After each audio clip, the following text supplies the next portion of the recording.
Bismillahirrahmanirrahim. Hi everyone, I hope you are all doing well. I welcome you all in class of real analysis. My name is Azmat Ali. In today's lecture, we will discuss solution of exercise 2.1. We will discuss first 10 question in today's lecture.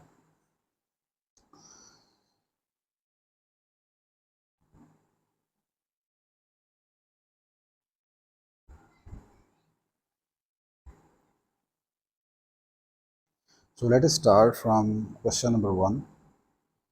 Question number 1 is actually question related to the properties of real numbers.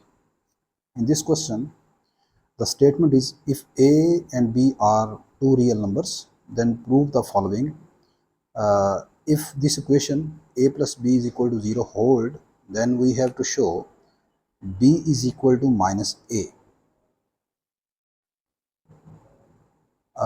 Given A plus B is equal to 0, as A is a real number, so as R is a field, so it must be that its additive inverse minus A belong to R.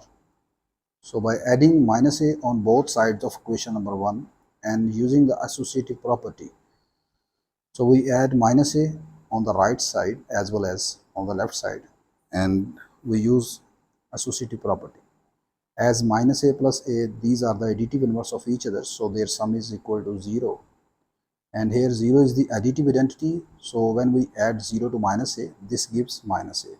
0 plus B, because 0 is additive identity, so 0 plus B is again B, so this is required. B is equal to minus A. Next we have to prove minus times minus A is equal to A. We can take an idea to suppose this expression. If we shift this minus A to the left side, this becomes A plus minus A. So from this expression I can write as 0 is A plus minus A because they are the additive inverse, so their sum is 0.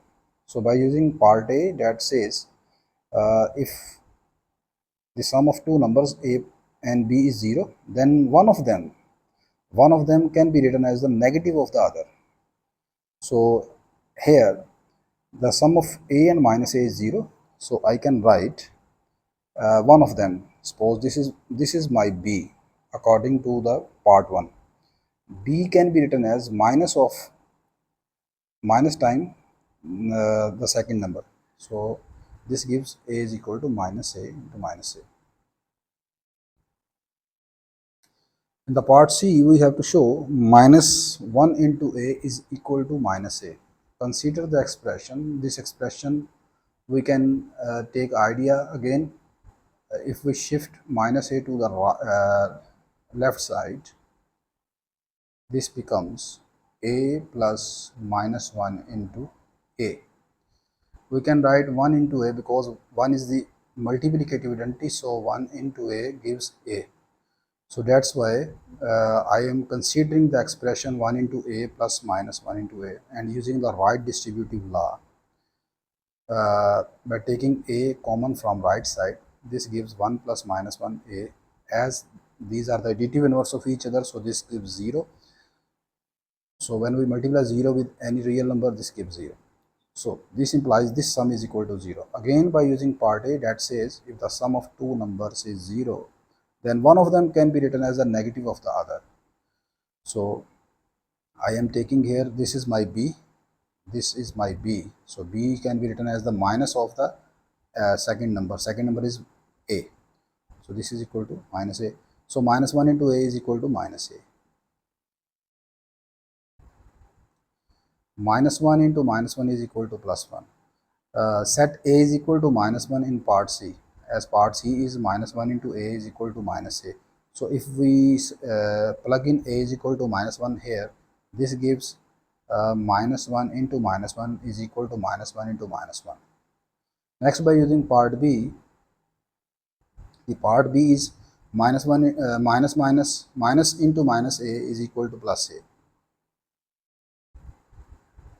So minus into minus, this gives plus 1. Question number 2. Prove that if a and b are the real numbers, then minus time a plus b is equal to minus a plus minus b. We solve right hand side. We can write by using question number 1c. This number minus time a plus b is equal to minus 1 into a plus b. By using left distributive law, this can be written as minus 1 into a plus minus 1 into b. Again, using question number 1c, that says minus 1 into a is equal to minus a. So this is equal to minus a and this is equal to minus b. That is required. Second b, minus a into minus b is equal to a into b. Consider the expression minus a into minus b plus minus a into b. This expression uh, can be obtained by taking the idea by shifting this number a into b on the left side. This gives minus a into minus b plus minus a into b. And using the left distributive law, we take minus a common. This gives minus b plus b. These are the additive inverse, so their sum is 0 and this product is equal to 0. Hence, this complete sum is equal to 0. Then again, by using question number first a, which says if the sum of two numbers is 0, then one of them can be written as the negative of the other. So I am considering this is my b. This can be written as minus time the second of the number, minus a into b. This minus into minus a, I have proved this is equal to plus a. So we can write it as a into b. Alternatively, we can write minus a into minus b as minus 1 into a minus 1 into b. Next, by using associative and commutative property of R under multiplication, we can write it as minus 1 into minus 1. As above, we have proved that minus 1 into minus 1, this is plus 1. This is equal to simply a into b. Question number first C, 1 over minus a is equal to minus time 1 over a. So this is equal to 1 over minus 1 into a, and further it can be written as 1 over minus 1 into 1 over a. As 1 over minus 1 is, this is equal to minus 1 and this is equal to 1 over a, and finally it can be written as minus 1 over a. Minus a over b is equal to minus a over b. We can write it as minus a over b is equal to minus 1 into a into b, or we can write it as this minus 1 into a, we have proved this is equal to minus a. As 1 is the multiplicative identity, so when we multiply minus 1 into minus a into 1, this gives minus a over b.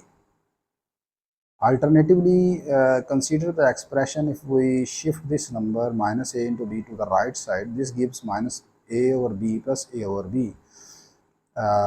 Further, the first number can be written as minus a into 1 over b, and the second number can be written as a into 1 over b. By using the right distributive law, taking 1 over b common, this gives minus a plus a into 1 over b. As these are the additive inverse of each other, this gives identity element 0. 0 into 1 over b, this is 0. By question number 1a, which says that if the sum of two numbers is 0, then one of them can be written as the negative of the other. We can obtain the required result. In question number 3, we have to solve the following equation, justify each step by referring an appropriate property or theorem that we will use. The first equation is 2x plus 5 is equal to 8. We need to find the value of x, but by using appropriate property and theorem. So to find x, firstly we add the additive inverse of 5, that is minus 5 on both sides. So this gives 2x plus 5 into minus 5, 8 plus minus 5. By using additive inverse property, this is equal to 0 and this is equal to minus 3. Sorry, this is equal to plus 3. Next, by multiplicative inverse of 2 on both sides, this gives 1 over 2 into 2x is equal to 1 over 2 into 3. This is plus 3 by 2. as 1 by 2 and 2 both are the multiplicative inverse of each other, so they cancel out each other, and we have 1 into x. As 1 is the identity element, so when we multiply 1 with x, this gives x. So this is the solution of the question. X square is equal to 2x. We write x square minus 2x.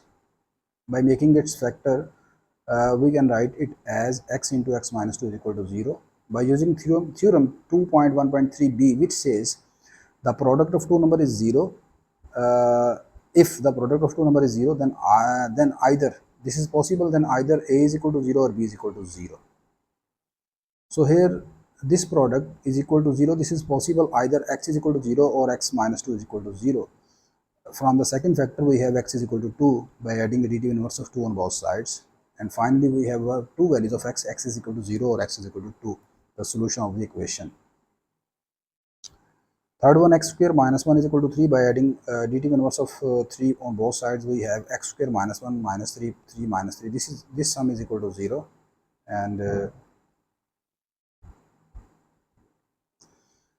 And the left side is x square minus 4. By making its factor, we have x minus 2 into x plus 2 is equal to 0. By using theorem 2.1.3b, which says that the product is, if the product of two numbers is 0, then either one of them is 0. So x minus 2 is equal to 0 or x plus 2 is equal to 0. And from these two equation, we have two values of x, that is minus 2 or 2.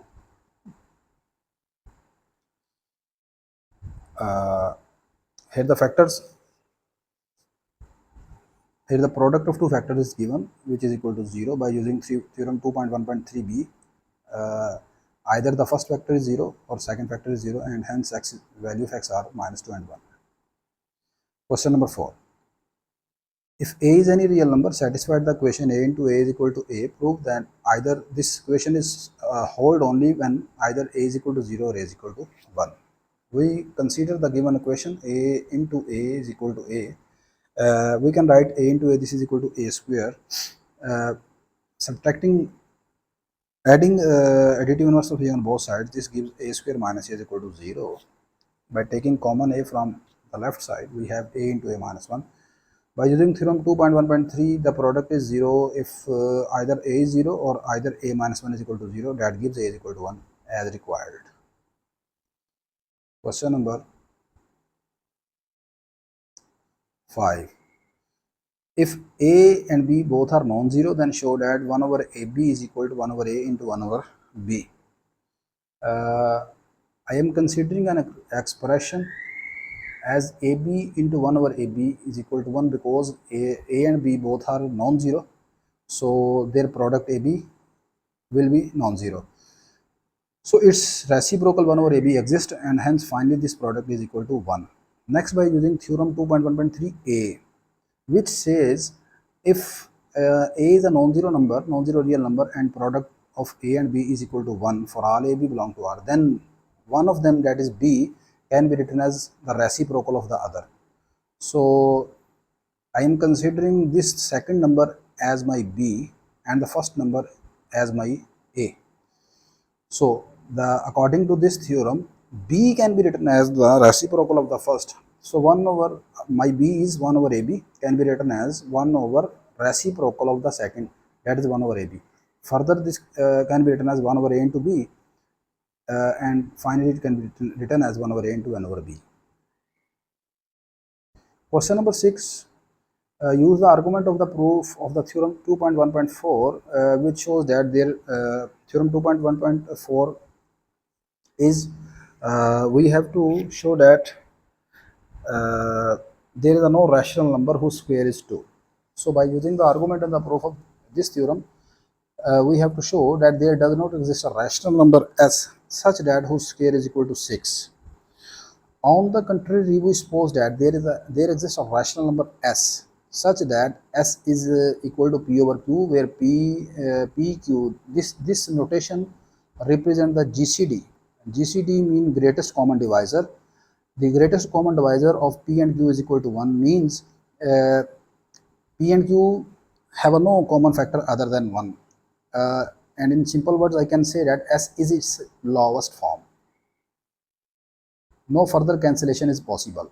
This is S is in lowest form. That means no further cancellation is possible. So S is equal to P over Q, that satisfies this equation. So substituting this value of S is equal to P over Q in this equation, we have P square over Q square is equal to 6. That gives P square is equal to 6Q square. As 6 can be written as the product of two prime factor 2 and 3. So 2 into 3 is equal to Q square. Say this is equation number 1. Now I am discussing here two cases, but according to your exam point of view, you can consider only one case. Case number 1. Equation number 1 shows that P square is a multiple of 2, because here P square is equal to 6 into Q square. As the right side is divisible by 2, 2 divides. This vertical line read as a divide. 2 divide this number 6Q square. It means P 2 also divide P square, because both are same. So P square is the multiple of 2. A number which is a multiple of 2, we say that number is an even number. So this shows P square is an even number. It must be that if P square is even, then P is also even. So let P is equal to 2m, where m is an integer. Put in 1. Put this value of P, that is 2m, in equation number 1. We have 4m square is equal to 6Q square. By cancelling out with the 2, we have 2m square is equal to 3Q square. As the number 3Q square is equal to 2m square, and 2m square is the multiple of 2, that is 2m square is an even number. This shows that 3Q square is an even number. 3Q square is an even number, it implies Q square is an even number. And finally we say Q is an even number. This implies P and Q both are even, so they have a common factor 2. It means their GCD is a 2. That contradicts with our assumption that GCD of PQ is equal to 1. Hence our assumption that S is a rational number is wrong. So there is no rational number as such that whose square is equal to 6. This completes the proof. But just for your satisfaction, I am considering here a second case. Question number 1 also shows that, this is my question number 1. Question number 1 is also shows that P square is also multiple of 3, because P square is equal to the product of two prime factor 2 and 3. So it must be that P square is a multiple of 3 also. So P square is a multiple of 3. This shows that P is also multiple of 3. If the square of a number is multiple of 3, then remember that the number itself is a multiple of 3. So let P is equal to 3k, where k is an integer. So put this value of P in 1, we have question number 1 is P square is equal to 6 times Q square. So substituting value of P in this equation, we have put here P is equal to 3k, we have 9k square is equal to 6Q square. By cancelling out, we have 3Q square is equal to 2K square. We can see that this left side, that is a 3K square. This is a multiple of 3, that is 3 divides this number. As 3, this shows that Q square is a multiple of 3. This implies Q is a multiple of 3. This implies both P and Q are multiples of 3. So their GCD is 3, that is 3 is a common factor of both P and Q. That contradicts with our assumption that GCD of PQ is equal to 1. Hence our assumption that S is a rational number is wrong. So there is no rational S such that whose square is equal to 6. Not. You can consider only one case for your solution. Next, question number 7 is similar as question number 6. In this question, we have to show that there does not exist a rational number t whose square is 3. I am not solving this question here. I am just sharing the solution of this question. I hope you can solve this question by yourself.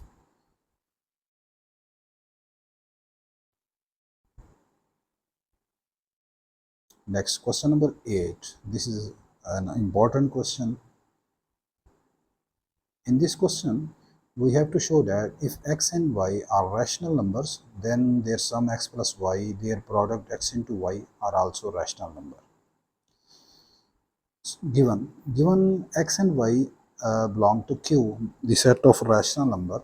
So there exist integers P1, Q1, P2, Q2 such that we can express x as a P1 over Q1 where the denominator Q1 is non-zero. Similarly, y is equal to P2 over Q2 where Q2 is non-zero. This gives the sum x plus y is equal to P1 over Q1 plus P2 over Q2. By taking LCM, we have the expression P1 Q2 plus P2 Q1 over Q1 Q2. As sum product of two integers is again an integer, so this sum of product P1 into Q2 and P2 into Q1, this is equal to a third rational number, a third integer P3, and Q1 and Q2, these are non-zero, so there is a no concept of infinity here, so this product is equal to Q3. So x plus y can be written as P3 over Q3, which is our target to show. This shows that the sum is rational. Next, consider the product x into y. This is P1 over Q1 into P2 over Q2. In the numerator, we have P1 into P2, Q1 into Q2 as product of two integers is again an integer. So P1 into P2 is equal to some integer P and Q1 into Q2 is another integer Q. So xy can be written as P over Q, a rational number that is required.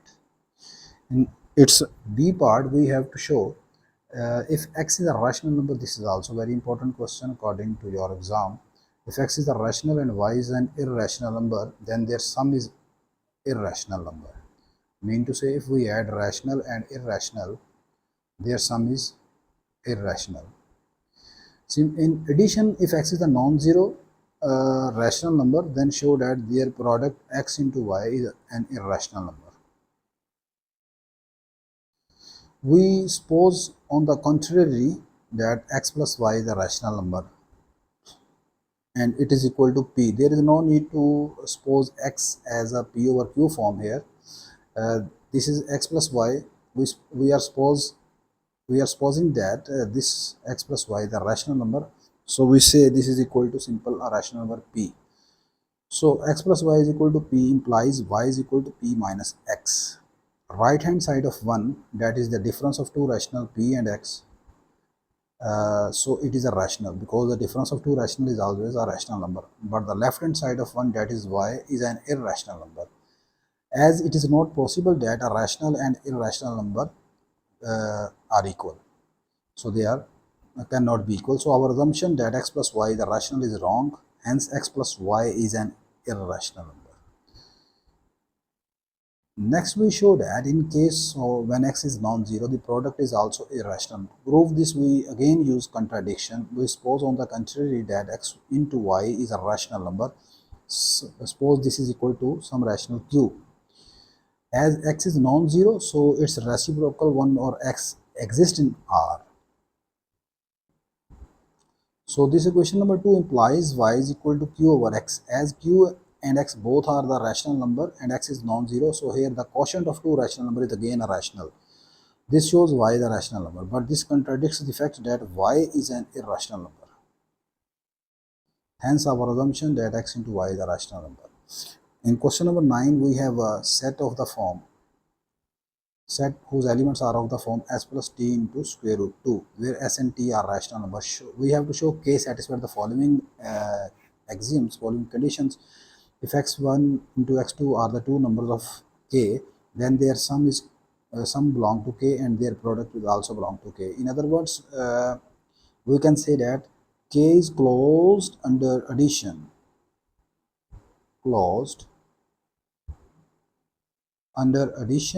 and multiplication. And in the B part, we have to show if x is a non-zero number of k, then 1 over x also belong to k. Given x1 and x2 belong to k, so let x1 is of the form s1 into t1 square root 2, where s1 and t1 belong to q, where x2 is s2 into t2 square root 2. When we add x1 plus x2, this gives us s1 plus s2 t1 plus t2 square root 2 after some calculation. As sum of two rational numbers is again a rational number, as s1 and s2 are two rational numbers, so their sum is a third rational number. Similarly, t1 and t2 is equal to some rational number t3, where s3 and t3 belong to q. This shows x1 plus x2 is of the form s3 plus t3 square root 2.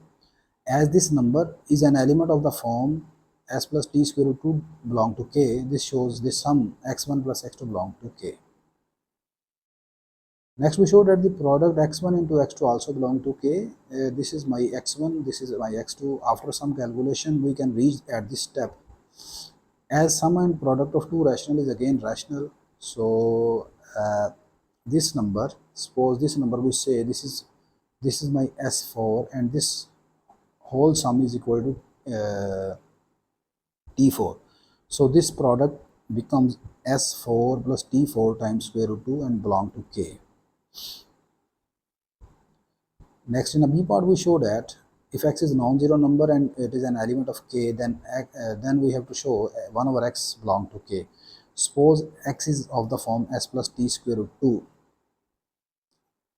Then 1 over x is 1 over s plus t times square root 2. By rationalizing, we have this step as some square difference quotient of two rational number is again a rational number, so that the first part is s dash and the second part is t dash. This shows 1 over x is equal to s dash plus square root 2 t dash. This shows this is an element of k, hence 1 over x belong to k. Now question number 10, we have two inequalities. If a is less than b and c is less than or equal to d, prove that a plus c is less than b plus d. Given that a is less than b and c is less than or equal to d,